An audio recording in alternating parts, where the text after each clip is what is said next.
Ордабасы аудандық білім бөліміне қарасты Бәйтерек жалпы білім беретін мектебі 2020 жылы қолданысқа берілсе, заманауи үлгідегі оқу ордасы биылғы жаңа оқу жылына әзір тұр. Ол үшін білім ұясына ағымдағы жөндеу жұмыстары жүргізілсе, тиісті шараларға қажетті материалдармен аудандық білім бөлімі толықтай қамтамасыз еткен. Айта кетсек, 400-ден астам оқушы білім алатын шағын мектептің дәліздерінен бастап, сыныптарына дейін заман талабына сай жабдықталған. Ал ағымдағы жөндеу жұмыстары барысында білім мекемесі жаңартыла түскен. Бұл туралы Бәйтерек жалпы білім беретін мектебінің директоры Оспан Индира Шәріпқызы мәлім етті. Биыл оқу жылын біз 411 оқушымен бастағалы отырмыз. Жаңа оқу жылына дайындығымыз жақсы.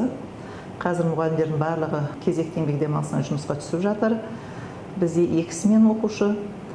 Биыл 23 комплекті болуымыз мүмкін деп отырмыз. Өйткені бірінші сыныптарда біз осыдан 1-2 жыл бұрын тек қана 2 сынып қабылдайтынбыз. Биылғы оқу жылында сексенге 3 сыныпты ашып отырмыз. Сонымен 3 сынып қабылдаймыз. Ағымдағы жөндеу жұмыстарын жүргіздірдік. Барлық сыныптар тазалық жұмыстары жүргізілді. Далада көгалдандыру жұмыстары жүргізілді. Ағымдағы жөндеу жұмыстарына қажетті материалдар берілді. Сыр бар, эмульсия, барлық қажетті материалдар берілді.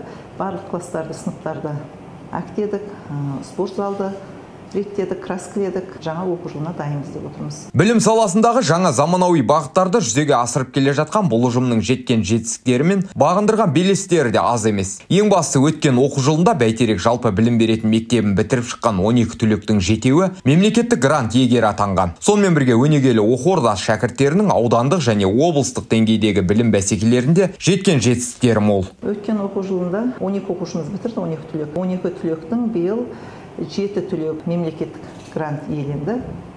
Жалпы 2 үздік оқушымыз бар, тоғын былтырғы түлектерден 2 оқушымыз да ақтап шықты. Екеуі де грант иегері атанды. 2020 жылдан бастап жұмыс жасап келе жатыр бұл мектеп. Кітапхана, мультимедиа, онан кейін жаңағы 4 компьютер кабинеттері бар.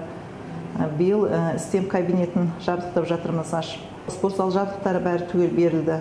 2021-22 оқу жылында Айқанат олимпиадасынан жоғары жетістікке жетіп, бір оқушымыз $5000 грантын ұтып алып, қазір Айқанат мектебінде білім алып жатыр.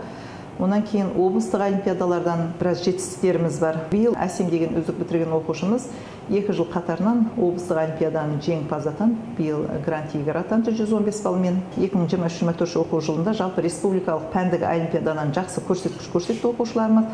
Жалпы 18 орын бар. 18 орынның бірінші орын ол облысқа қатысып келді. Және облыстан да орын алып келді. Екінші орыннан 8 орын, үшінші орыннан жаңағы 8 оқушымыз жүлделі орындарға ие болды. Ал республикалық ғылыми жобадан да 6 оқушымыз осы жақсы нәтиже көрсетті. Ал зерде ғылыми жобалардан 2 оқушымыз осы аудан бойынша 2-ші орын алып, биыл да осы жетістіктерімізді ары қарай дамытамыз деп жоспарлап отырмыз. Бәйтерек жалпы білім беретін мектебі жаңа оқу жылын 400-ден астам оқушымен бастағалы отырса, ұйымшыл ұжым алдағы уақытта да жетістіктерді еселеп, білім саласында биік белестерді бағындыруға ниетті. Абай Омаров, Рауан Амангелді, Кемел арнасы.